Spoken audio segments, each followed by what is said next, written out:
Okay, in this video I'm going to have my electric guitar connected to the FX50 sound processor, and then that's connected to the amplifier.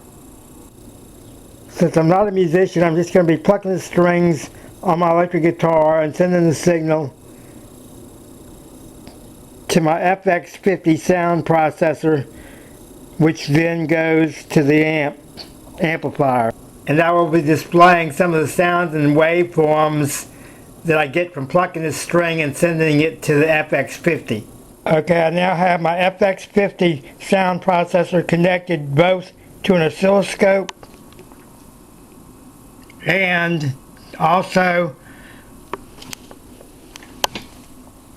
to a basic amplifier.